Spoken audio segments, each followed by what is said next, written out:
let us look ahead to this coming weekend's UFC Fight Night, Sandhagen versus Song. I never know which is the first name and which is the last name.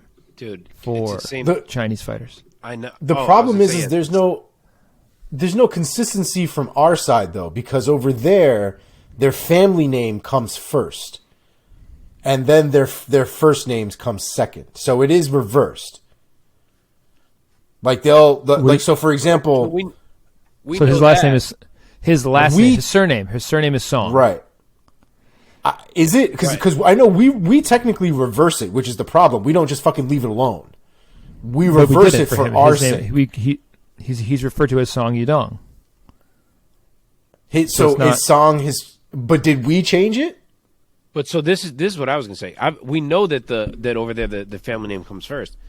Right. However, the UFC consistently changes the way they present the names. Like on this card, this is my point. He is Yadong Song, even though previously he's been Song Yadong. They did the same thing in the beginning. It was Weili Zhang. Then she was suddenly Zhang Weili. The UFC has no consistency. It's them that switch it up. Yes. Yeah.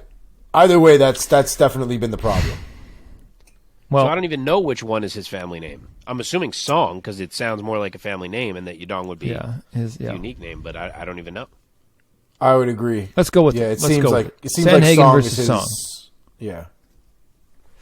Well, either way, a fight is going down this Saturday night, September 17th, at the UFC Apex in Las Vegas, and it is quite the main event, gentlemen. Before we get into the main event or a few other fights that we're going to kind of break down and preview for our listeners and viewers, any other fights you guys want to highlight? For people to definitely check out. Any fights or fighters? Omar, you've been going first lately. You want to keep it up? You can go first this time. All right, I shall.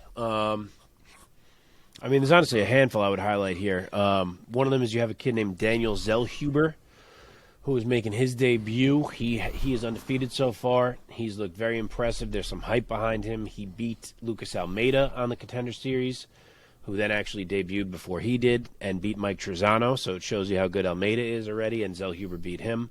So he's making his debut against Trey Ogden. He's definitely a name to watch. And then another debuting fighter is Joseph Pfeiffer. I think it's Pfeiffer. I can't remember how he says it. He's another Contender It is Pfeiffer. Series. Okay. Here, were you going to mention him? I could leave him for you if you want. I'll do a different one. No, that's fine. I was gonna say the same thing. Just that he was on the Contender Series, had a good outing. It's good stuff. Yeah, had a huge knockout. Alan Amadovsky is 0-3 in the UFC. It almost seems like they kept him around to feed him to one more guy. I'm assuming that's what's going to happen here. So keep an eye on Joseph Pfeiffer, and then I might have one more, but Omar, you could jump in. The one that I had on my list was I like watching Luma Lookboonmee. I know she's had a little up and down lately, but I genuinely like watching her fight. She's generally Muay Thai striking based, and I generally enjoy watching her fight. She's got a fight with Denise Gomes, who had a good showing on the Dana White's Contender Series, and now is getting a shot in the actual UFC. But it'll be interesting to see how the fight goes down. Yeah, we're gonna preview 8 of these fights here, but the only other one I was gonna mention was that one we left out because we tried to narrow this down and not do the entire card is Tanner Boser, who's obviously a quality heavyweight. He's a guy who has had some decisions not go his way. He could even be ranked higher than he is at the moment if they had gone his way. But he's on the card fighting Rodrigo Nascimento. So keep an eye on that one. That should be a good fight as well. Okay. First up, in the bantamweight division, Javid Basharat out of London, England. The Snow Leopard coming in undefeated, 12-0. Taking on Tony Gravely from the United States out of Virginia. So Basharat, like I said, he's 12-0, 27 years old. Only one of those wins coming by way of decision. He's got 5 knockouts, 6 submissions. He won on the Contender Series and then won his first fight in the UFC at UFC Fight Night 203, Santos versus Ankalaev against Trevin Jones. Tony Gravely, 30 years old. 23-7 as a pro, 10 wins by knockout with 3 subs, coming off of back-to-back wins, most recently against Johnny Munoz Jr. Mark, why don't you give us your thoughts first and your pick? Okay, so Basharat is the favorite here. He's minus 165. Tony Gravely is plus 135. Tony Gravely is the more known commodity to UFC fans. He's one of those guys. He can wrestle. He also carries the power. He can knock you out. I was so impressed with Javid Basharat's debut, though. There's no way I can't pick him here. I was so interested to see him again. He looked great to me against Trevin Jones. I think that his technique is probably going to look like it's a level above here. I don't think this style matchup is even terribly different than Trevin Jones was. Granted, Gravely does have more knockout power, but I think Basharat can fight a similar fight. I think he's going to look like the slicker fighter here. I hope I'm right, because that would make him an intriguing prospect if he can rattle off another one here, and I'm going to go with him by UD. Omar? I would have to agree. I would think that Basharat is just a more well-rounded fighter of the two. I am curious, though, Mark. I don't know if you have it pulled up. What's the length difference between the two? Because something tells me that Gravely is going to be much shorter when it comes to the arm, to the reach, than Basharat. But I could be wrong. He's 2 inches taller. I see. So Gravely reach is 69 inches. Basharat's is 69 inches. They are the same. Interesting. Gravely to me has always been a more compact human being in general, so I've always attributed him with just a smaller reach. But to be honest, 69 inches for somebody who's 5'5", that's relatively long, I would think, for his body frame. Yep. So yeah, he's 4 inches shorter than Basharat, but same reach. Yeah, that's very interesting.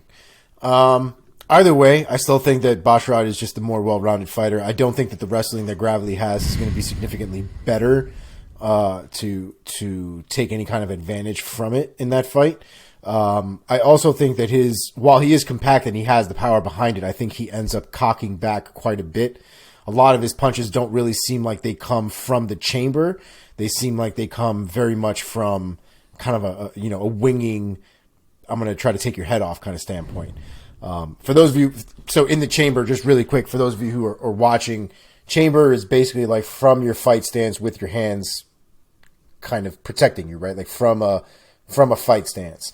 Gravely's boxing generally with his hooks and things like that will tend to come from very much outside. And so there's a lot more distance to cover. But because he's so compact, unlike guys who are a lot longer, he doesn't have to go that much further because that's just, he doesn't need to cover that much ground compared to a lot of other people. So his hooks tend to work a lot better than others. But with his length and stuff like that, it is very interesting to see how he can take advantage of those moments if he can. But I'll be going with Basharat by UD. Yeah, I think we're unanimous here. I think Basharat is just a dynamic striker, an overall fighter. And I think that Gravely's going to get subbed again. I'm going to go with Basharat by submission in round number 2. I'm going to say he gets the something like a guillotine or maybe rear naked. Wow. Okay, in the women's flyweight division, Mariya Agapova, or is it Agapova? I can never know. Agapova, they've been saying Agapova. Lately, yeah. Taking on Gillian the Savage Robertson. So we have Agapova from Kazakhstan, of course, 25 years old, young prospect, 10-3 as a pro, 3 knockouts, 5 subs on her record. Coming off of a loss against Moroz, so she's looking to get back in the win column. Gillian Robertson also coming off of a loss against J.J. Aldrich. Robertson 10-7 as a professional, 27 years old herself from Niagara Falls, Ontario, Canada. Omar, let me send it over to you first this time. Could be a grappler's delight this time. What do you think? Yes, Gillian Robertson has been around the game for quite a minute. And if we're being perfectly honest, I've never really felt that she had a very high ceiling with her skills. She's a very raw fighter. Very, very tough. You can't take anything away from her toughness by any stretch of the imagination, but there is a difference in talent when it comes to her and the elite of that division. When I watch somebody like Agapova or Agapova, when I watch somebody like Agapova again this weekend, because every time we do this and we say, now they're saying this, then we watch it and go back to the fucking old way. So yeah. Well, Mariya, how about that? So anytime I've seen Mariya fight, whether it's win or lose, there's definitely always a fight at play, and there's definitely always some scrambles, and I never really feel like she's being completely outclassed, whereas some fights that I've seen Gillian Robertson, that's exactly how I felt. So with that in mind, I'm going to go with Mariya Agapova here. I think that she gets it done. As tough as Gillian Robertson is, I think the ground game from Agapova is better overall. I think this has to end up on the ground at some point. I think it's unlikely that this stays standing for 3 rounds. But when I think it does go to the ground, I think Agapova has an advantage there. So I will go with submission win, round 2, Agapova. Take it, Mark. Okay, Agapova is the dog. She's plus 125. Gillian Robertson's minus 150. Pretty close. One of them is short notice. I believe it's Agapova. I forget what this original fight was supposed to be. I actually have a very different take than that. I have no confidence in Agapova on the ground. I'm going to have to go with Robertson. This could look like a stupid pick because I think Agapova is so aggressive on the feet and Robertson is so raw on the feet that if this thing plays out before it hits the mat, it could easily look like Agapova smoked her. But I can't pick her to beat a grappler right now. Like, she was lost under Shayna Dobson, which was not a good loss. She was lost under Marina Moreau's last fight in a fight where I thought she was going to come out with the win, and Moreau just controlled her the entire time. She couldn't get up, couldn't change the fight. And unless Robertson just gets blitzed, I think she can probably drag this thing down and grind out a W, if not even find a submission. But I will say Gillian Robertson UD just because my confidence in Agapova on the ground is shot, but I will hope that things are fixed because I think that there is a possibly dangerous fighter in there in Mariya Agapova if she can shore up some of the holes that she has been showing. But I'll go Robertson UD. I mean, you're making a lot of good points, but I do think that Agapova is dangerous. And at this point, Robertson, I see Robertson as sort of a journeywoman, or so I'm going to go Agapova by TKO. I think Robertson does get blitzed because Agapova, like you said, is very aggressive. So I'm going to go Agapova by TKO round 1 towards the end of the round 1. I like it. 3 different picks. Boom. Okay, sticking with the ladies here, the women's bantamweight division, Aspen Ladd taking on Sara McMann. So Aspen Ladd from California, of course, a 27-year-old, 9-3 as a professional. All 3 of those losses have come more recently in her record. She is 1 for 4 in her last 4 fights. Am I saying that right? 1-3 in her last 4 fights. Yeah. Coming off back-to-back losses against Norma Dumont and Raquel Pennington.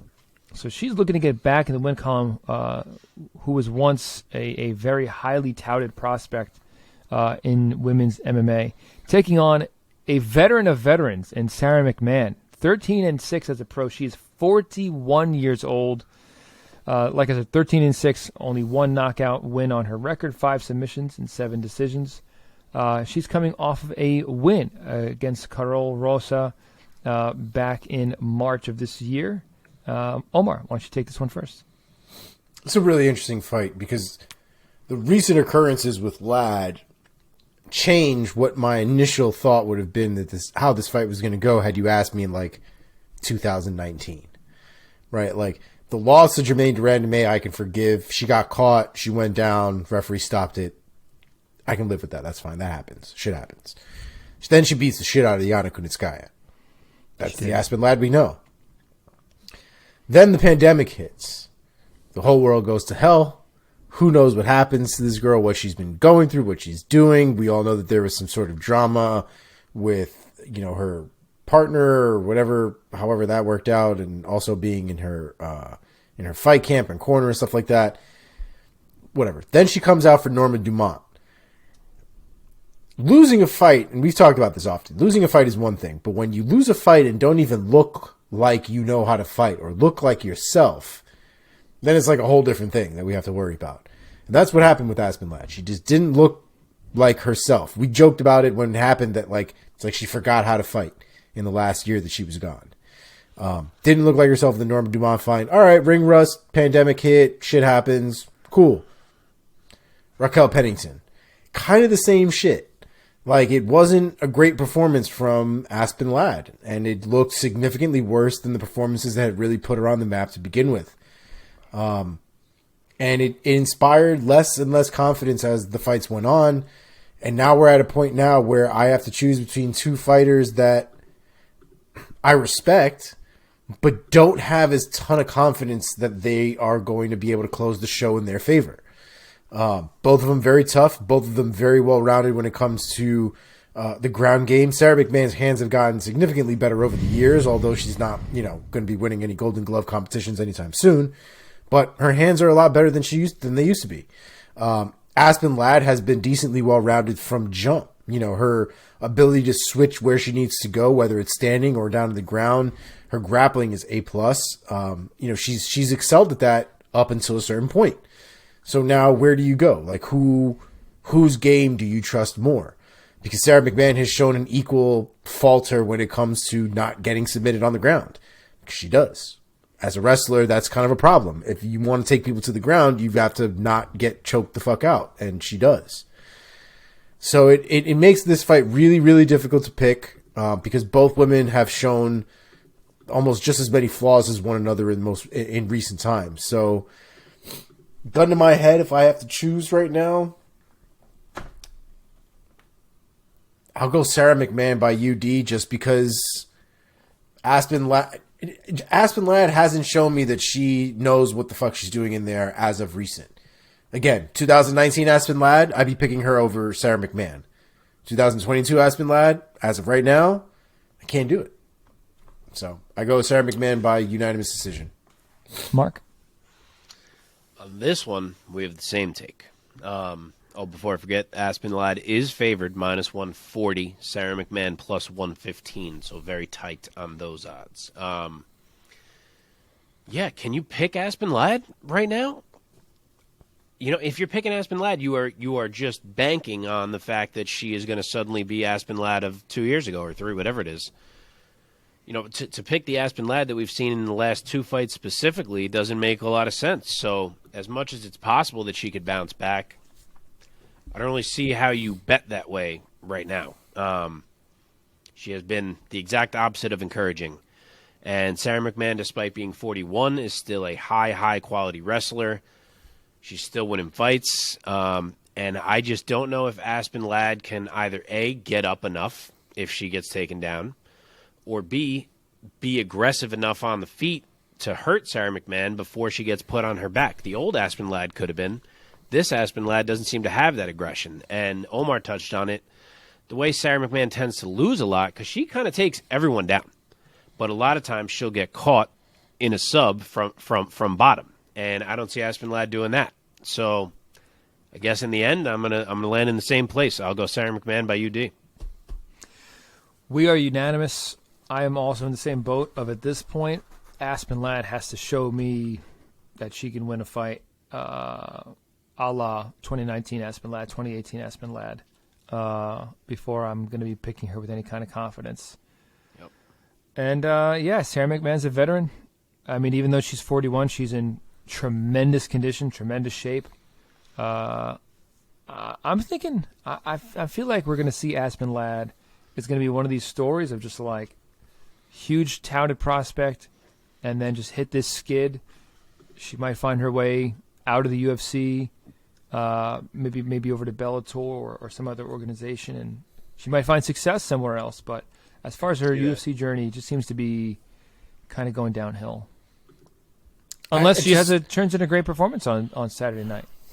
It's just shit is so crazy to me, man. How somebody, and we could talk about this with Tony too, how like it's just almost overnight to a certain extent. And while it's not, right, there's real time that passes between fights, but from fight to fight, there was just such a dramatic difference in performance that it just bodes the question, like, what happened, man? Yeah. I don't know. It sucks. Okay, let's move on. Fun one. In the featherweight division, Damon the Leech Jackson taking on Pat Sabatini. Damon Jackson, 21 wins, 4 losses, 1 draw, 1 no contest, 34 years old, out of Dallas, Texas. Out of those 21 victories, 15 by way of submission. He will be carrying a 3-fight win streak coming into Saturday night, most recently defeating Dan Argueta by UD back in this most recent June. Pat Sabatini across the cage from Bristol, Pennsylvania, 17-3 as a pro with 10 submissions of his own to his name. By the way, he's 31 years old. He will be carrying in a 6-fight win streak as a pro into the UFC octagon this weekend. Not all of those 6 wins are in the UFC. This will be his 4th UFC bout, so he is 3-0 so far under the UFC banner. Mark, take this one first. Give us your breakdown and pick it up.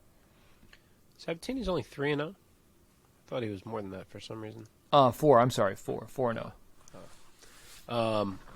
Okay, Sabatini is favored. He is minus 190. Damon Jackson is plus 160. I am very excited to watch this fight. I think there could be some unreal scrambles. I want to see all the grappling between these two. Though I also think it could be fun on the feet. I think they're pretty similar on the feet as well. I think this one is going to be a scrap everywhere it goes. Damon Jackson has probably proven it more against better competition at this point, but I think it's just because Pat hasn't had the same opportunities yet. I think Pat may actually be the one who possesses more talent. I think it's going to be a great fight. I think it's going to be a tight fight. Both guys are dogs. I'm going to go with Pat Sabatini by UD in this one. Wow. Okay. Omar? Yeah, this is going to be a banger. I know we were talking about last week how we were going to start picking fight of the night. This is it right here. This is the fight of the night. This fight has every ingredient required for a fight of the night. There will be scrambles. There will be punches thrown. There will be punches dangerously landed. There might be submission attempts on both sides. There might be reversals. Like, this fight is crazy. The pace that these two are also going to put on for potentially 3 rounds is probably going to be absolute madness. You're going to throw up from watching the pace, from being that tired. I think it's going to be absolutely fantastic. I do kind of agree with Mark that Pat Sabatini to me has looked, if I had to rate them skill for skill, looked more impressive.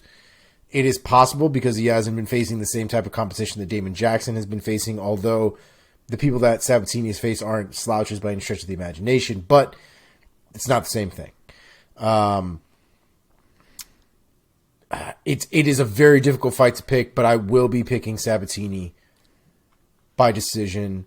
I think it'll be closer than Mark may think. I'm going to go with split decision for this. Oh, sure. Oh, I'm on the same page. I can easily see it being a split. Yeah, I'm on the same page. It's so like tough to pick that I feel like I didn't even give like a breakdown of it just because I'm like, I just want like they're so similar. I just want to see them to go to war, and I think somehow it's Pat on top. In my head, it's that image of the like when 2 cartoons get into a fight and it's just this one big dust cloud. That's how I imagine this fight to go. Yeah, I mean, it's funny because you'd have to think that their grappling and their submissions are going to negate each other because Jackson has 15 submission wins. He's only ever been submitted once. Sabatini has 10 submission wins. He's never been submitted. I actually don't think it will cancel each other out for one reason. Those guys enjoy being on the ground so much that I think they're just going to keep rolling until somebody catches somebody somewhere. While I don't necessarily think that they'll end up in a submission, I don't think it guarantees that it won't happen. I just think they're going to be in such compromised positions from the first bell all the way to the last one. You got to think that there's going to be sub attempts, but I'll go with Sabatini by UD, I guess. I think it's going to be super close though, but I really like Pat Sabatini. I like his confidence too, coming in with 6 wins. Okay. In the light heavyweight division, Anthony Fluffy Hernandez takes on Marc-Andre Barriault, Power Bar, taking on Fluffy. This is the battle of the nicknames here. Anthony Hernandez, the Californian, 9-2 as a pro. He's 28 years old with 1 no contest. Of his 9 wins, 6 by submission. He's coming in with back-to-back wins, most recently over Josh Fremd back in April. Barriault, 32-year-old Canadian from Quebec, 14-5-1 as a pro, coming off a win against Jordan Wright. Omar, give us your synopsis here of how you think this is going to play out and ultimately your pick.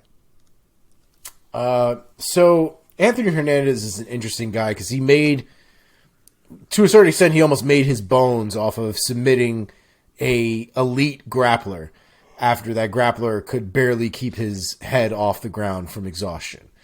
Then went out there and had a really solid performance against Josh Fremd.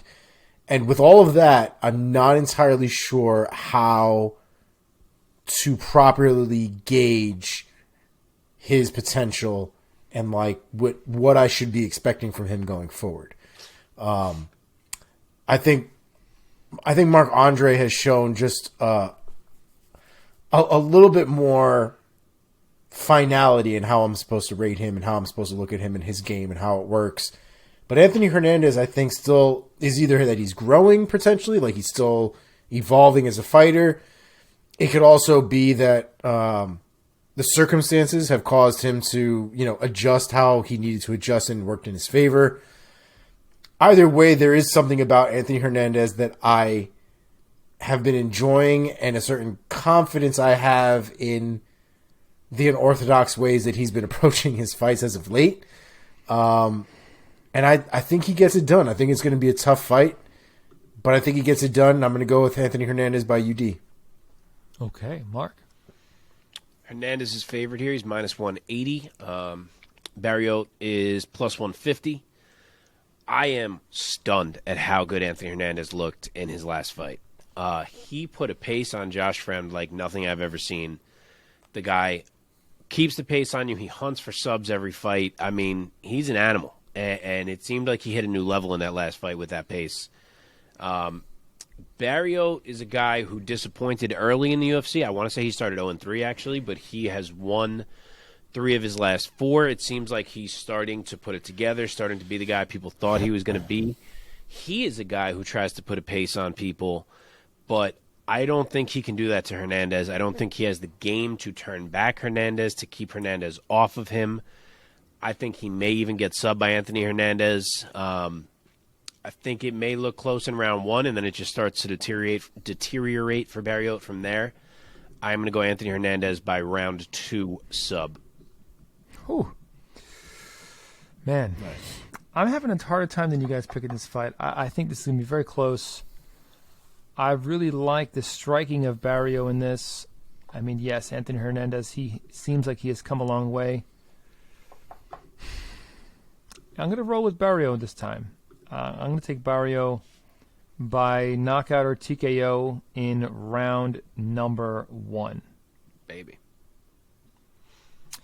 Okay, moving up here into the featherweight division, Andre Touchy Fili taking on Bill Senor Perfecto Algeo. So we have Andre Fili, the 32-year-old Californian, coming in with 21 wins, 9 losses, and 1 no contest. 9 wins by knockout, 3 submissions, coming off a loss against Joe Anderson Brito. Bill Algeo, 33-year-old Pennsylvanian, coming in with 16 victories, 6 defeats, 4 knockouts, and 6 subs to his name, coming in with back-to-back wins over Joe Anderson Brito and Herbert Burns. Omar, why don't you take this one first? How do you not love Bill Algeo? The man's a dog. The man's an absolute dog. Touchy Feely's been around for quite some time, obviously. His game has, for the most part, pretty much been consistently the same. Uses his length for the most part. Kicks and punches, obviously. But he also is very good at taking people to the ground and getting those opportunistic submissions, guillotines, and such. Alpha male trademarks. But Bill Algeo, like I said, is an absolute animal. I don't see him getting caught by anything that Touchy-Feely has to offer. I also think Bill Algeo's pressure is going to be a little bit too much. As much as I like Andre Fili, and I've been a fan of his for forever at this point, I just don't see him getting past Bill Algeo. I think Algeo's way too good at this point. I'm going to go with Algeo. I'll go by decision. Mark. So the favorite, which I did not expect to see, is Andre Fili. He's minus 125. Super tight. Algeo's plus 105. But I thought Algeo would be favored. I thought I was going to come in here and pick the dog. Instead, I'm going to come in here and pick the favorite. Wow. I'm going to go Andre Fili here. He looked so damn good 2 fights back against Daniel Pineda. And I know in his last fight, he got blitzed early by Joe Anderson Brito, and he got put out. And then I know that's a guy Bill Algeo then beat. So MMA math certainly points to Algeo in that regard. I like Algeo a lot. I like his game. I like how tough he is. I think there are certain types of fighters that Bill Algeo shines against.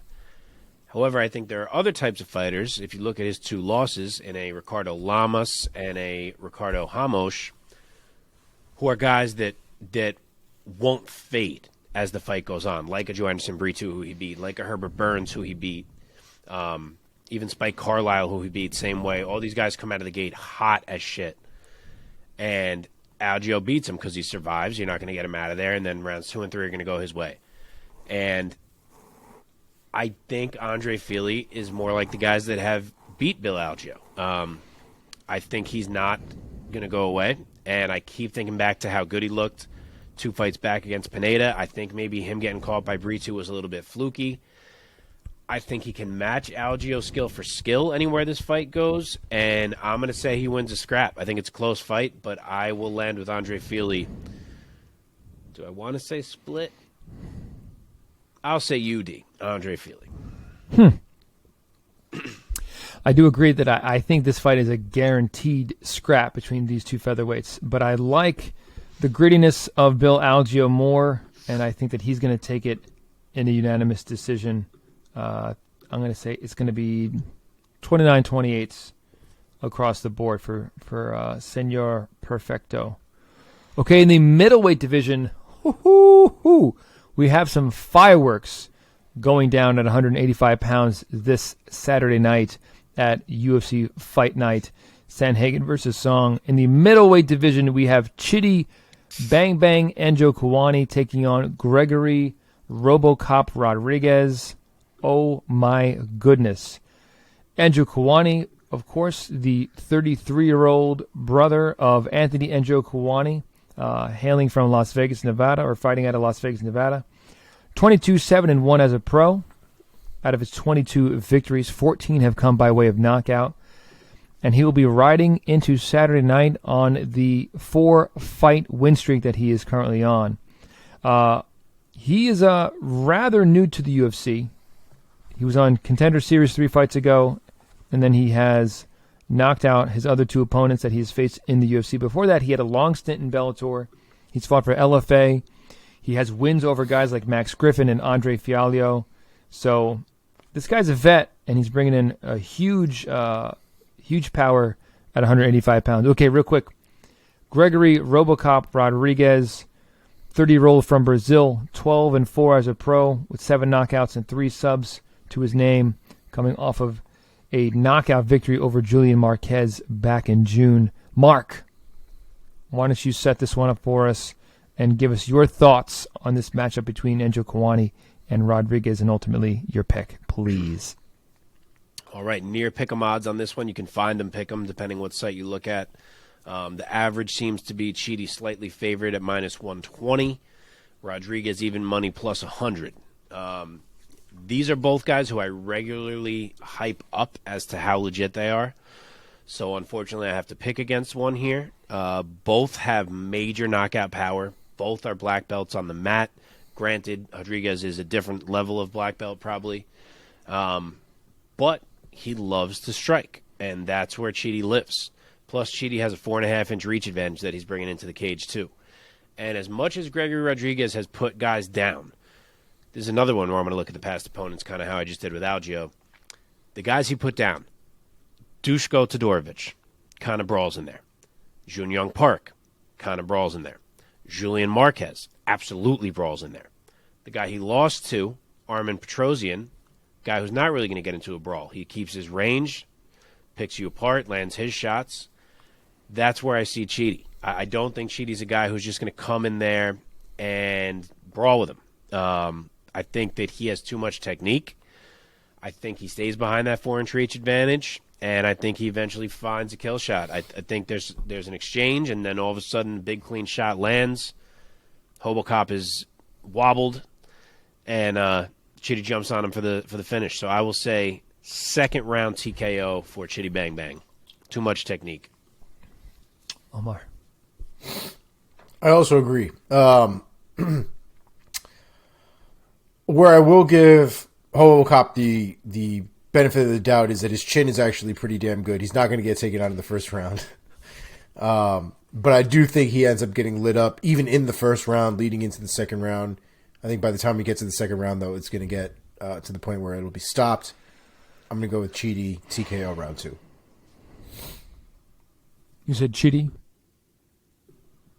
Yes, sir. We both said TKO round 2, same pick. Well, gentlemen, we are unanimous once again. I will be going with Chidi and Njokuani to defeat Gregory, as Omar says, Hobocop Rodrigues. I love that you do that. It has entered my psyche now to the Same. point that I was just saying it as if it's his real nickname. Like Hobocop. it has just become his name. Dude, I think at middleweight, Njokuani is he's a real shot in the arm at middleweight, and he's still in his prime. I think he's a veteran, and he's bringing in huge power, great technique, like Mark said. And I'm gonna go with Njokuani by knockout in round number 3. Boom, boom. I'm tempted to go round 1. I feel like every other pick I've So was I. has been round 1. Fireworks. All right, it is time. Boom, boom, boom. Bantamweight main event going down this Saturday night. UFC Fight Night Sandhagen versus Song. Cory the Sandman Sandhagen taking on Yadong Kung Fu Monkey Song. That's a fucking mouthful. Here we go. Cory Sandhagen, 30-year-old from Colorado, 14-4 as a pro with 6 knockouts, 3 subs. Unfortunately for him, and I love him, he's coming off back-to-back losses, but nothing to scoff at. Both those losses coming at the hands of T.J. Dillashaw and Petr Yan, so really nothing to hang his head about. And the loss to Dillashaw was a split, and a lot of people thought Sandhagen won. Yadong Song, 24-year-old from China, 19 wins, 6 defeats, 1 draw, 1 no contest, 8 wins by knockout, 3 submissions as well. Coming into Saturday night with a 3-fight win streak, defeating Casey Kenny, Julio Arce, and Marlon Moraes by knockout. This is going to be a great fight at bantamweight, guys. Omar, why don't you set it up for us first? Give us your thoughts and ultimately that pick. This is a very, very interesting fight. Stylistically, I think it's very interesting. I don't think we'll see this one go to the ground as much as it might have in some other instances. Cory Sandhagen is very good on the ground, but I just feel like this fight is going to end up staying standing. Song Yadong definitely is going to want to keep it standing. And while both of them are very good at the striking, I think they both have very different approaches in how they're going to try to get it done. Song Yadong is very much a compact fighter.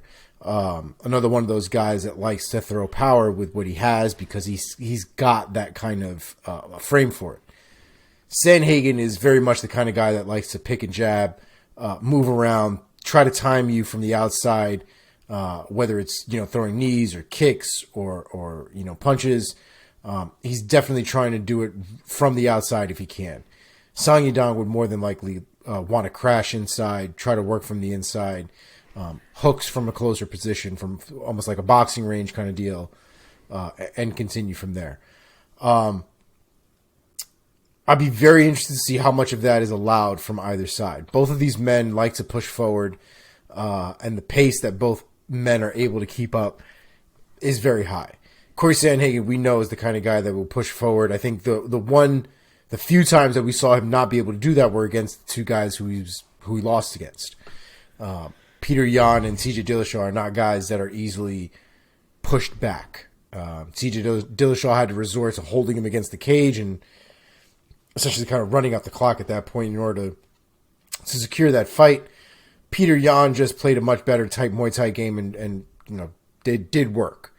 But Cory Sandhagen still has the ability to put on a very good striking game if he has the ability to. But again, San Yadong is no slouch. If he makes a mistake, San Yadong is one person who is definitely capable of putting the Sandman to sleep. So, definitely something he needs to keep in mind. Definitely something he needs to worry about. It's a very difficult fight to pick. If I had to pick one, I am going with... I'm going to go with San Yadong.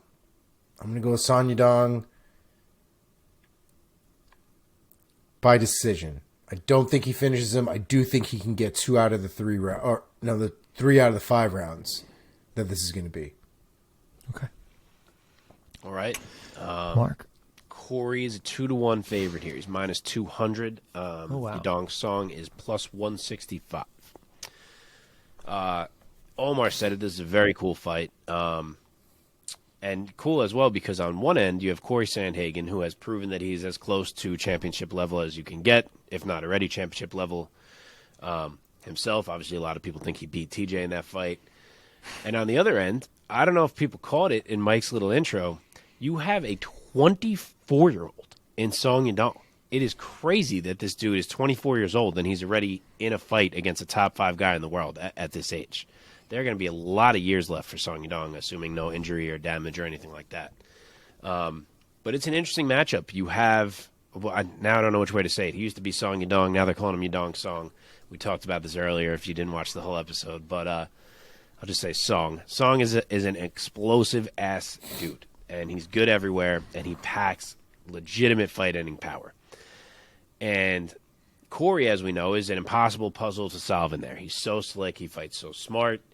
He uses every single weapon he has. He can change his strategy on the fly. He's super dangerous himself. He can finish you in a bunch of different ways, knockout, submission, everything. And he's such an analytical fighter. He dictates range so well. He can frustrate you. And I think he can take the big shot or two that I'm sure Song will land at some point in this fight. So I'm a bit torn on it, but I'm thinking about 2 fights that Song has had, one being Cheeto, the other being Kyler Phillips. And both of those guys are guys who are kind of movement heavy and have a lot of varied weapons. And yes, Song won the fight with Cheeto, but it was very controversial. He lost the fight to Kyler Phillips. But in each fight, he did not have an easy time with those guys. And that kind of has me landing with Sandhagen. I think it could go similarly where just the movement, the varied strikes, the toughness of Sandhagen, his ability to eat some of the shots that I'm sure will land, his ability to switch it up if need be. I think it's going to be enough to frustrate Song and not let him win enough rounds here. Plus, it's so hard to let go of Sandhagen. Like, he's been so damn good and so damn close. So I'm going to go with him here. I think maybe this one looks like it's Song early, but that it shifts to Cory as the fight goes on, as Cory gets his reads down a bit. Plus, I don't feel terribly confident in Song as we go into round 4 and 5 cardio-wise. He's just so explosive, and he's used to getting guys out of there, and I think that he won't here, and I'm curious to see how he looks as the fight goes on. I love Cory's mindset. I love that he doesn't seem like he's been shaken at all by the losses. He still appears to be fully confident that he's going to be the champion. He's been saying it, so I like to see that. And yeah, I can't. It's a close fight. I just can't not take Cory. I'm going to go Cory by UD. Yeah. Cory UD. I'm writing this down. On the backs of the later rounds. On backs of later Oh, I didn't mean you had to write it. I was just saying it. Yeah, this is a tough fight to pick, man. Really tough fight to pick. Cory looked good against TJ. Cory did not look great against Petr Yan because of the greatness of Petr Yan, mostly, I think. Petr Yan has just looked fucking amazing against Cory Sandhagen. Yeah, especially that night. Yan was just on another level. Cory just couldn't hurt him, couldn't do anything of meaning in that fight. But yeah, I think Cory has to get back in the win column, and I think he will. I think, yes, he can be. This is the tricky part right here. I do think that he will weather a storm from Song Yadong, and he will eat a big shot or two. He has shown us that he has a good chin, Cory Sandhagen. Yep. He can eat a shot. He's never been knocked out, by the way, looking at their records. Cory Sandhagen has never been finished by TKO or knockout. Song Yadong is a guy that could do that can give him that first one. I don't think he will, because Cory has shown us fight after fight that dude can eat a shot. And yeah, I agree with Mark. I think he's going to overwhelm Song as the fight goes on, and we're going to see Cory win by, I'm going to say, unanimous decision overall. It's going to be a good fight though. So I'm writing my own pick down. Boom. It's a really good matchup. It's a super good matchup. It's a great matchup. Great matchup at 135 pounds. And that does it, boys, for this week's preview of this weekend's fight card, UFC Fight Night at Sandhagen versus Song